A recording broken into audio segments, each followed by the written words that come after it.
Selamat pagi teman-teman, saya Ira Natasha Putri sebagai perwakilan dari kelompok 4 yang akan membuka dan mengawali presentasi dari kelompok kami yaitu tentang tanggung jawab sosial dan etika manajerial. Kita masuk ke daftar isi. Di daftar isi kita udah nyantumin setiap submateri yang ada. Di sini yang pertama ada abstrak, lalu submateri pertama ada tanggung jawab sosial, yang kedua ada manajemen hijau, yang ketiga ada manajer dan perilaku etis, ada mendorong perilaku etis, lalu yang kelima tanggung jawab sosial dan etika di dunia masa kini, lalu ada kesimpulan dan yang terakhir ada daftar pustaka. Masuk ke abstrak, di paragraf pertama kita sudah cantumkan tujuan dari laporan yang kita buat. Lalu di paragraf kedua kita sudah taruh beberapa konsep yang kita gunakan dalam laporan kita. Di paragraf ketiga kita sudah jabarkan hasil dari kajian akademik yang kita buat. Lalu di paragraf keempat sendiri kita sudah tulis kesimpulan yang dapat kita ambil dari laporan yang sudah kita buat ini. Lalu kata kunci yang ada di laporan ini ada tanggung jawab sosial, manajemen hijau, dan etika. Materi yang pertama tentang definisi tanggung jawab sosial. Di sini tanggung jawab sosial atau social responsibility atau yang biasa kita kenal dengan CSR adalah sebuah tujuan bisnis yang melampaui kewajiban hukum dan ekonomi untuk melakukan hal yang benar serta berperilaku baik demi kepentingan masyarakat. Mungkin secara kasarnya kita bisa menganggap tanggung jawab sosial ini sebagai komitmen yang dimiliki sebuah perusahaan untuk menjaga keberlangsungan dan keberlanjutan sebuah lingkungan di sekitarnya. Lalu karena kita tahu setiap perusahaan-perusahaan ini melakukan proses produksi yang mana akan menimbulkan dampak negatif bagi lingkungan sekitar mereka, maka perusahaan-perusahaan ini memiliki tanggung jawab sosial untuk menjaga dan melestarikan lingkungan alam yang ada di sekitar mereka. Materi selanjutnya yaitu tentang konsep tanggung jawab sosial. Jadi di sini kita membawa dua konsep serupa agar teman-teman bisa lebih mudah membandingkan konsep tanggung jawab sosial dengan konsep yang lain. Yang pertama ada konsep kewajiban sosial, di mana keterlibatan perusahaan dalam sosial demi memenuhi tanggung jawab ekonomi dan legal tertentu. Jadi di sini tanggung jawab sosial yang dilakukan oleh sebuah perusahaan hanya untuk memenuhi kewajiban sosial yang mereka miliki. Namun di konsep yang kedua yaitu responsibilitas sosial, keterlibatan perusahaan dalam sosial sebagai respon terhadap kebutuhan sosial yang populer. Um, Tanggung jawab sosial yang dilakukan oleh sebuah perusahaan itu sebagai respon dari kebutuhan yang sedang dari kebutuhan sosial yang sedang populer di masyarakat. Misalnya, perusahaan di bidang transportasi akan membuat program seperti larangan bagi para pengemudi yang membeli transportasi dari perusahaannya untuk menggunakan telepon seluler saat mengemudi. Itu merupakan respon dari kebutuhan sosial yang populer di masyarakat, yakni kebutuhan larangan penggunaan telepon seluler saat mengemudi karena dapat membahayakan banyak orang. Lalu materi selanjutnya tentang argumen yang mendukung tanggung jawab sosial. Ada beberapa. Yang pertama ada ekspektasi publik. Di argumen yang pertama ini, publik tentunya mengharapkan sebuah perusahaan untuk memiliki atau turut andil dalam ikut melestarikan dan menjaga lingkungan sekitar sebagai tanggung jawab mereka karena mereka juga sudah memberikan beberapa dampak negatif bagi lingkungan sekitar mereka. Lalu di laba jangka panjang, ini menjelaskan tentang bagaimana perusahaan yang melakukan atau memiliki tanggung jawab sosial biasanya memiliki laba jangka panjang yang lebih pasti. Lalu di kewajiban etis, ini memang sudah seharusnya sebuah perusahaan bertanggung jawab secara sosial. Untuk citra publik, ini menjelaskan tentang bagaimana sebuah perusahaan yang melakukan tanggung jawab sosial akan memiliki citra publik yang bagus. Lalu di argumen yang kelima, yakni lingkungan yang lebih baik, ini merupakan argumen tentang bagaimana program-program dari tanggung jawab sosial yang diselenggarakan oleh para perusahaan ini membantu dalam menjaga dan melestarikan lingkungan alam di sekitarnya menjadi lebih baik. argumen selanjutnya ada pelonggaran peraturan pemerintah. Ini merupakan argumen di mana para perusahaan yang sudah melakukan tanggung jawabnya untuk sosial bisa mengharapkan pelonggaran peraturan dari pemerintah bagi perusahaan mereka. Lalu penyeimbang tanggung jawab dan kekuasaan, seperti yang kita tahu, perusahaan sudah memiliki banyak sekali kekuasaan dan kita membutuhkan tanggung jawab yang besar juga dari perusahaan-perusahaan ini untuk menyeimbangkan kekuasaan yang mereka miliki. Lalu di argumen selanjutnya ada kepentingan pemegang saham. Lalu di argumen selanjutnya ada kepentingan pemegang saham yang ini menjelaskan tentang bagaimana program-program dan kegiatan tanggung jawab sosial yang diselenggarakan oleh perusahaan akan menaikkan harga saham perusahaan tersebut. Lalu penguasaan sumber daya, seperti yang kita tahu, biasanya perusahaan-perusahaan ini mengambil dan memanfaatkan sumber daya alam yang ada di suatu daerah. Jadi tanggung jawab sosial merupakan salah satu hal yang harus dilakukan sebagai ganti dari sumber daya yang digunakan oleh perusahaan-perusahaan ini. Lalu argumen yang terakhir ada mengutamakan pencegahan daripada perbaikan, yakni tentunya dengan melakukan program-program tanggung jawab sosial, perusahaan-perusahaan ini dapat meminimalisir terjadinya potensi kerusakan lingkungan alam. Lalu di materi selanjutnya ada argumen yang menentang tanggung jawab sosial. Yang pertama, pelanggaran terhadap maksimalisasi keuntungan. Kita tahu sendiri bahwa tujuan utama perusahaan didirikan adalah untuk mendapatkan keuntungan. Dengan adanya kegiatan tanggung jawab sosial ini, tentunya perusahaan-perusahaan ini harus mengeluarkan biaya dan membagi keuntungannya. Jadi ini merupakan pelanggaran terhadap maksimalisasi keuntungan perusahaan. Lalu yang kedua ada pengaburan tujuan, yang dimana tujuan utama sebuah perusahaan didirikan adalah untuk produktivitas ekonomi. Jadi tanggung jawab sosial bukanlah suatu tujuan didirikannya perusahaan. Lalu hambatan yang ketiga adalah adanya biaya yang harus dikeluarkan oleh perusahaan. Lalu hambatan yang keempat ada kurangnya keahlian untuk menjalankan program-program tanggung jawab sosial ini. Lalu argumen yang terakhir adalah kurangnya akuntabilitas. Materi selanjutnya adalah keterlibatan sosial dan kinerja ekonomi. Jadi ada pertanyaan di sini, apakah keterlibatan sosial berpengaruh terhadap kinerja ekonomi perusahaan? Dari riset-riset yang sudah dilakukan, keterlibatan sosial tidak besar pengaruhnya terhadap kinerja ekonomi perusahaan.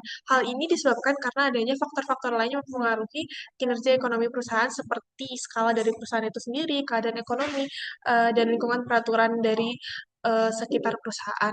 Lalu di sini kita sudah taruh cara lain untuk melihat keterlibatan sosial dan kinerja ekonomi adalah dengan melihat dana investasi tanggung jawab sosial atau SRI. Jadi dana investasi tanggung jawab sosial atau SRI ini sendiri adalah dana atau investasi yang diberikan kepada perusahaan-perusahaan yang bertanggung jawab secara sosial. Tentunya dana ini juga menggunakan beberapa jenis pemilihan sosial kepada perusahaan yang ingin dijadikan tempat untuk investasi. Salah satunya mereka tidak akan berinvestasi kepada perusahaan-perusahaan perjudian, perusahaan minuman keras, dan perusahaan tembakau. Lalu materi selanjutnya tentang manajemen hijau. Jadi manajemen hijau sendiri ini adalah manajemen yang mempertimbangkan dampak organisasi terhadap lingkungan alam. Jadi manajemen yang pengambilan keputusan-keputusannya memikirkan bagaimana nantinya dampaknya akan mempengaruhi alam di sekitarnya. Di sini kita sudah taruh contoh, kita ambil contoh dari perusahaan Coca-Cola, yang dimana seharusnya mesin penjajah dan pendingin itu menghasilkan emisi hidrofluorokarbon yang dapat membahayakan dan menyebabkan pemanasan global, tapi mereka di sini sudah menggunakan mesin penjajah dan pendingin yang 100% bebas hidrofluorokarbon. Dan ini membantu sama saja dengan menghilangkan 11 juta kendaraan dari jalanan selama 1 tahun. Lalu materi selanjutnya tentang tingkat sensitivitas terhadap lingkungan. Di sini kita ada 4 pendekatan. Jadi ada pendekatan hukum, pasar, pemangku kepentingan, dan aktivis. Kita langsung masuk ke pendekatan yang pertama, yaitu pendekatan hukum. Pendekatan hukum sendiri merupakan pendekatan yang sensitivitasnya paling rendah dibandingkan pendekatan yang lain. Hal ini dikarenakan manajemen yang diterapkan, manajemen tanggung jawab sosial atau manajemen hijau yang diterapkan hanya sekedar untuk mematuhi regulasi-regulasi yang ada. Jadi perusahaan-perusahaan ini tidak melakukan program-program yang tidak ada uh, yang berada di luar regulasi. Mereka hanya menunaikan uh, tugas atau kewajiban mereka yang sudah tertera di regulasi. Di sini ada salah satu contoh regulasi yang mengatur tentang manajemen hijau ada di Peraturan Menteri Perindustrian Nomor 12 Tahun 2023 yang membahas tentang SIH atau Standar Industri Hijau. Lalu pendekatan yang kedua, pendekatan pasar di mana tingkat sensitivitasnya sedikit lebih tinggi daripada pendekatan yang pertama. Biasanya perusahaan-perusahaan yang menerapkan pendekatan pasar ini akan menerima dan melakukan segala permintaan pelanggan terhadap produk yang bersifat ramah lingkungan. Seperti yang kita sudah lihat di sekitar kita, banyak sekali perusahaan yang sudah menerapkan menggunakan kemasan-kemasan yang ramah lingkungan seperti biasanya di kafe-kafe mereka sudah menggunakan kemasan yang berbahan dasar kertas yang lebih mudah terurai. Lalu pendekatan yang ketiga yaitu pendekatan pemangku kepentingan atau stakeholder. Jadi cara kerja dari pendekatan ini yaitu dengan cara sebuah organisasi yang bekerja untuk memenuhi tuntutan dari berbagai pemangku kepentingan, yaitu ada karyawan, ada pemasok atau komunitas, dan ada pelanggan atau masyarakat. Di sini sebagai contoh ada uh, Hewlett Packard, seperti yang kita tahu ini perusahaan yang bergerak di bidang teknologi, seperti laptop atau PC. Jadi mereka sudah mempunyai program lingkungan untuk rantai pasokan mereka sendiri, untuk produk dan daur ulang produk, dan untuk operasi kerja karyawan mereka. Lalu pendekatan yang terakhir, yaitu pendekatan aktivis. Pendekatan ini memiliki tingkat sensitivitas yang paling tinggi dibandingkan ketiga pendekatan lainnya. Hal ini karena perusahaan yang menggunakan pendekatan aktivis ini benar-benar aktif dalam ikut melestarikan dan menjaga lingkungan. Segala keputusan yang mereka ambil tidak memiliki dampak negatif sama sekali terhadap lingkungan. Di sini ada contohnya. Kita taruh contoh perusahaan e-cover. Jadi segala produk yang mereka hasilkan benar-benar sudah ramah lingkungan, tidak menghasilkan limbah ataupun emisi.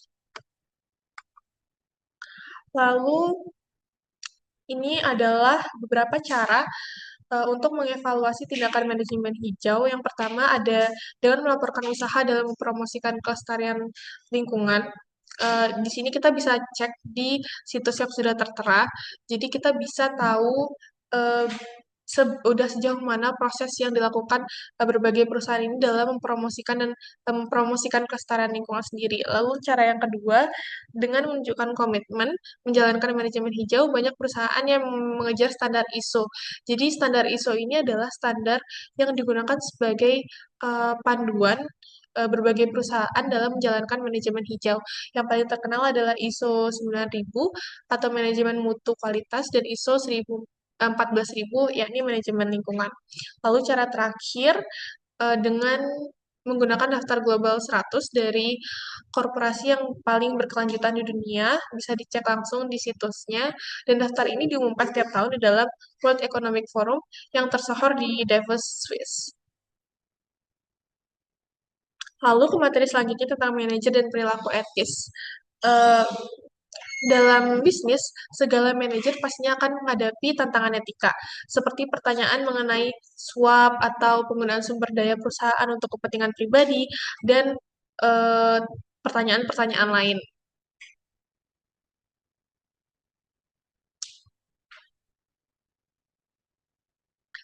Oke, jadi di sini saya akan menjelaskan tentang beberapa faktor yang menentukan perilaku etis dan tidak etis. Jadi tentunya sebagai seorang karyawan atau manajer, kita akan menghadapi dilema etika. Di mana dilema etika sendiri adalah situasi di mana kita bingung dalam menentukan perilaku etis dan tidak etis, bingung dalam menentukan mana perilaku yang benar dan mana perilaku yang salah. Ada beberapa faktor yang mempengaruhi pengambilan keputusan saat terjadinya dilema etika ini. Yang pertama ada tingkatan perkembangan moral, kalau ada karakteristik individu, dan ada variabel yang lainnya. Kita masuk ke faktor yang pertama, yakni tingkatan perkembangan moral. Jadi, menurut riset, ada 3 level perkembangan moral. Masing-masing level mempunyai 2 tingkatan. Kita langsung masuk ke ketiga level perkembangan moral. Yang pertama, ada level tingkat prakonvensional. kita mulai dari bawah. Ada dua tingkatan di tingkat prakonvensional ini, yakni mengikuti peraturan untuk menghindari hukuman fisik, dan yang kedua ada mengikuti peraturan hanya bila sesuai dengan kepentingan pribadi.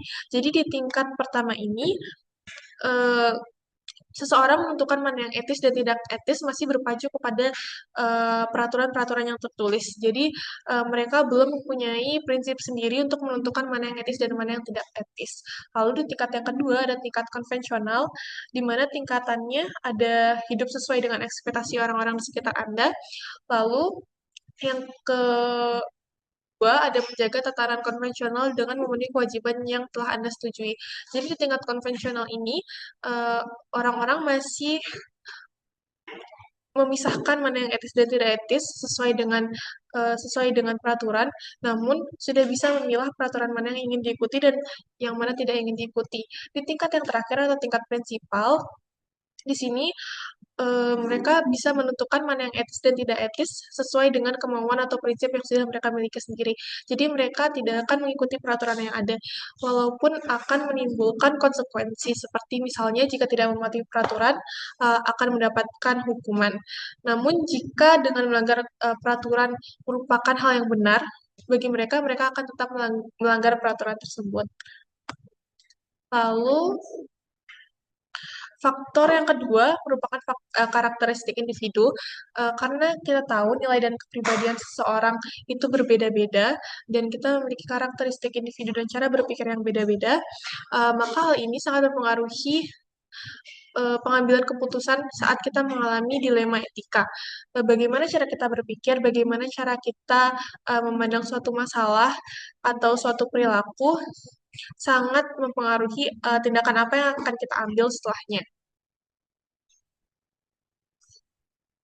Lalu, faktor yang ketiga merupakan variabel struktural. Jadi, variabel struktural ini lebih ke regulasi yang jelas di sebuah organisasi yang tertulis, sehingga variabel struktural ini bisa memberikan batasan-batasan tentang mana yang etis dan mana yang tidak etis untuk para karyawan-karyawannya. Lalu ada budaya organisasi. Budaya organisasi ini sendiri biasanya berisi nilai-nilai yang dibagi bersama oleh organisasi. Jadi mereka tidak memiliki peraturan tertulis untuk memisahkan mana yang etis dan tidak etis, tapi mereka menggunakan nilai-nilai. Di sini kita sudah langsung taruh contoh agar lebih mudah dimengerti. Ini misalnya Timberland, sebuah produsen pakaian luar ruangan dan sepatu bot, menunjukkan bagaimana perusahaan ini memiliki nilai dengan slogan sederhana yaitu Make It Better. Jadi dari slogan Make It Better ini karyawannya sudah memahami apa yang seharusnya mereka lakukan dan apa yang seharusnya mereka tidak lakukan.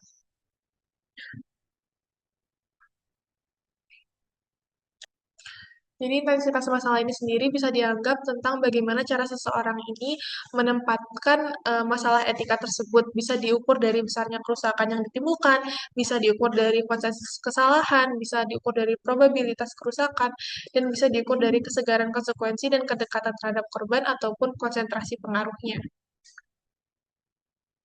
Lalu, etika dalam konteks internasional, apakah standar etika bersifat universal? Jadi seperti yang kita tahu, standar etika akan berbeda di setiap negaranya. Standar etika di negara kita tidak akan sama dengan standar etika di negara lain, karena tentunya panduan dalam bersikap dan bertingkah laku uh, memiliki pandangan yang berbeda di setiap negaranya. Lalu bagaimana cara untuk menyamakan standar etika eh, di tingkat global untuk para pengusaha-pengusaha eh, kita memiliki dokumen yang diciptakan oleh PBB, jadi kita memiliki panduan atau pijakan, yakni Global Compact. Ini dokumennya diciptakan oleh PBB yang isinya garis besar prinsip pelaksanaan bisnis secara global di bidang hak asasi manusia, tenaga kerja, serta lingkungan dan anti korupsi. Jadi untuk eh, peraturan tentang etika sendiri akan diatur sesuai dengan di mana perusahaan tersebut berada, akan menyesuaikan. Tapi untuk peraturan mengenai hak asasi manusia, tenaga kerja, serta lingkungan dan anti korupsi ini sendiri sudah ada pengaturannya yang bersifat global di Global Compact ini. Oke, selanjutnya mungkin akan dilanjutkan oleh rekan saya. Selamat pagi Bapak dan teman-teman. Jadi pada kesempatan kali ini saya akan melanjutkan presentasi dari teman saya, yaitu mewakili kelompok 4 mengenai tanggung jawab sosial dan etika manajerial. Sebelum saya melanjutkan presentasi, perkenalkan saya Niluh Putri Cynthia Cahaya Devi dengan NIM 2407521224, nomor absen 8. Materi yang akan saya bawakan hari ini yaitu mengenai mendorong perilaku etis dan tanggung jawab sosial dan etika di dunia masa kini. Yang pertama yaitu mendorong perilaku etis. Ada banyak hal yang dapat dilakukan oleh seorang manajer untuk mendorong perilaku etis dalam korporat. Mendorong perilaku etis ini sangat penting untuk dilakukan karena perilaku ini bisa mengaruhi hubungan antar individu maupun kelompok di lingkungan kerja, bahkan di luar lingkungan kerja. Perilaku etis ini juga dapat memengaruhi simpati para pelanggan. Adapun beberapa cara yang dapat dilakukan untuk mendorong perilaku etis yaitu yang pertama, seleksi karyawan, kode etik dan peraturan keputusan, kepemimpinan manajemen tingkat atas, tujuan pekerjaan dan pelayanan kerja, pelatihan etika, audit sosial independen, serta mekanisme protektif. Yang pertama adalah seleksi karyawan. Menurut perilaku etis dapat diterapkan mulai dari karyawan. Sebagai kelompok yang melakukan pekerjaan paling dekat dengan pelanggan dan masyarakat, para karyawan harus memiliki perilaku etis. Nah, penyeleksian karyawan ini dapat dilakukan mulai dari tes wawancara, lalu dilanjutkan dengan pengecekan latar belakang,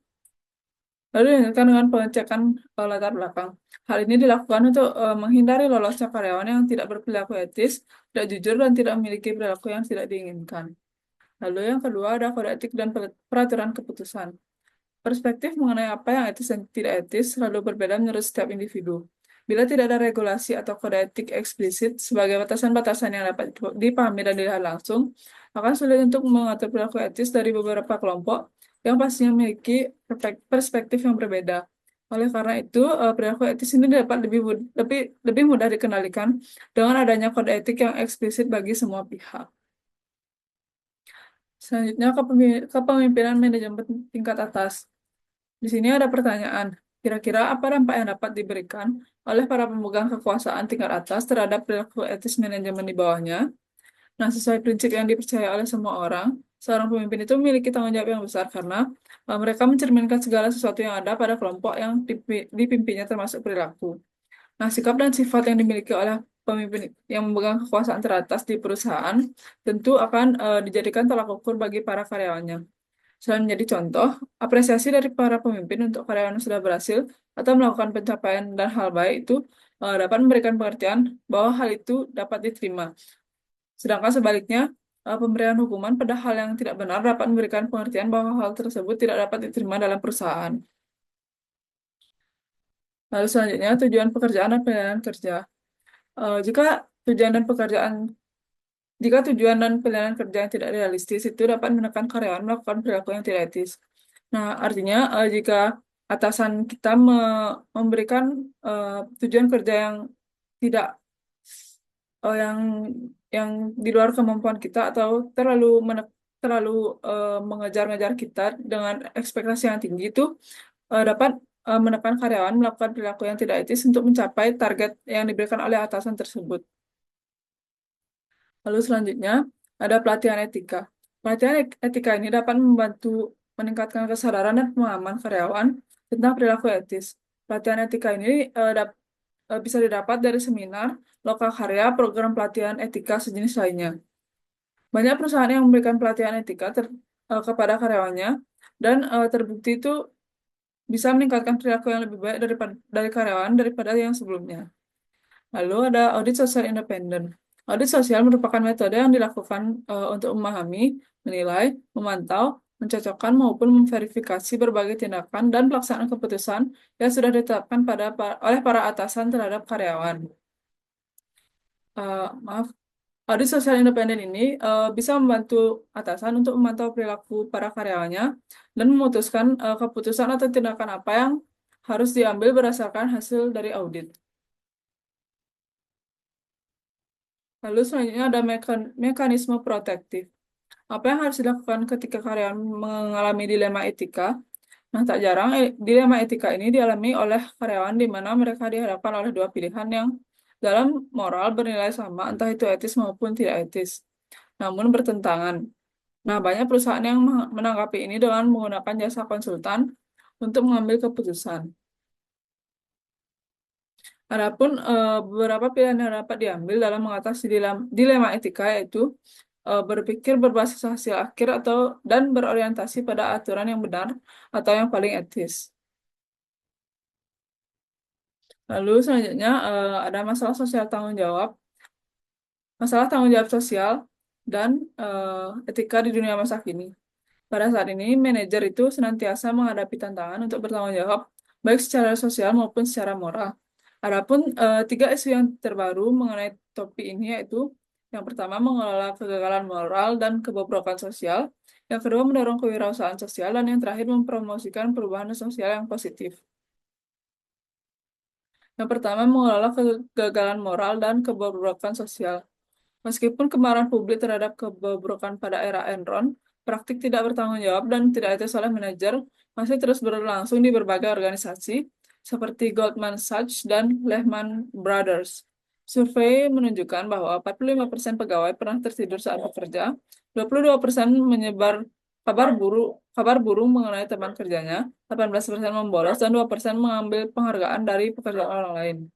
Nah, hal tersebut di atas menunjukkan bahwa tantangan besar bagi para manajer di masa depan untuk menegakkan standar etika yang tinggi.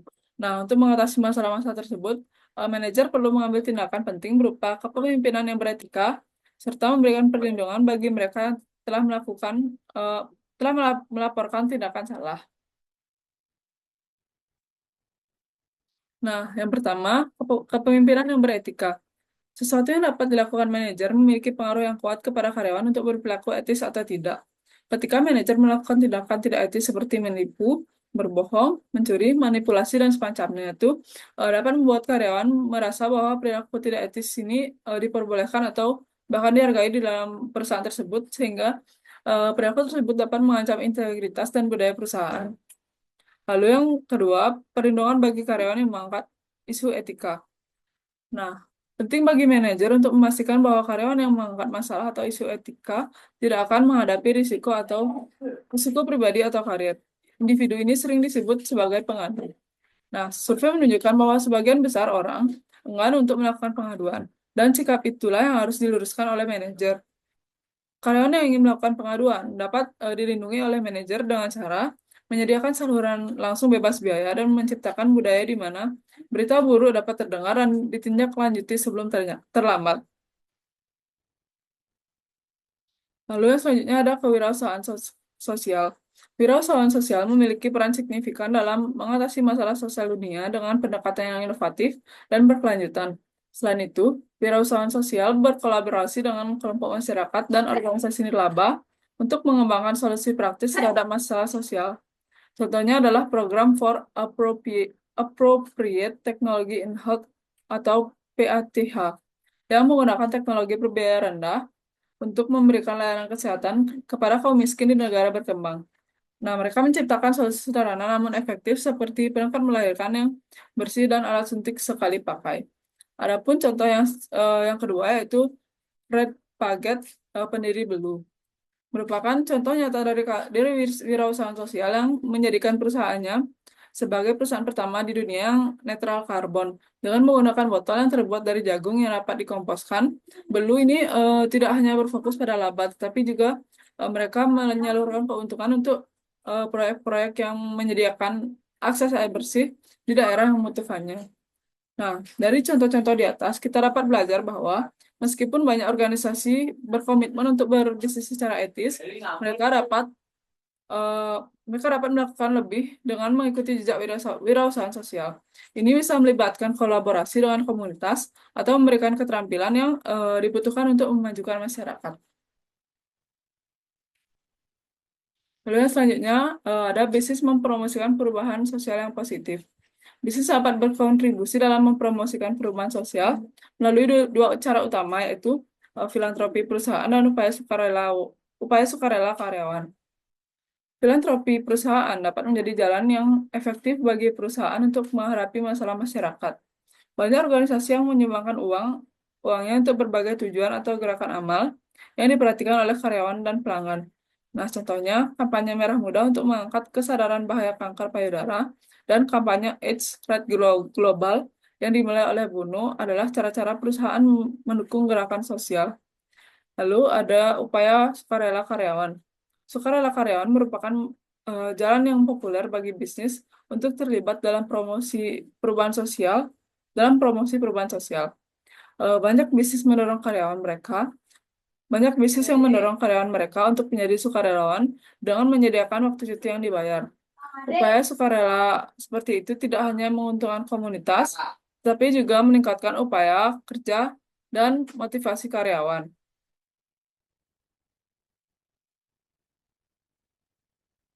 Nah, contoh yang menarik itu salah satunya dari Wachovia yang memberikan 6 hari cuti berbayar setiap tahunnya untuk menjadi sukarelawan dalam berbagai cara. Baik, adapun kesimpulan dari seluruh materi yang telah disampaikan yaitu tanggung jawab sosial sebuah perusahaan tidak hanya dibebankan kepada pemilik perusahaan, namun tanggung jawab sosial dibebankan kepada seluruh individu ataupun kelompok yang berada di dalam perusahaan tersebut. Nah, tanggung jawab sosial itu dapat tuntas apabila pihak perusahaan berhasil menerapkan program atau cara yang memberikan hasil yang diinginkan oleh segala pihak tanpa melepas dan melanggar nilai-nilai sosial yang ada. Tanggung jawab sosial perusahaan ini juga sangat penting, tidak hanya mempedulikan kesejahteraan dan kepentingan pihak di luar perusahaan, namun juga memengaruhi reputasi perusahaan di mata masyarakat sosial. Baik, adapun daftar pustaka yang kami gunakan yaitu dari buku manajemen yang di, diciptakan oleh Robbins, Stephen P. dan Mary Coulter, dan juga dari jurnal-jurnal yang internasional.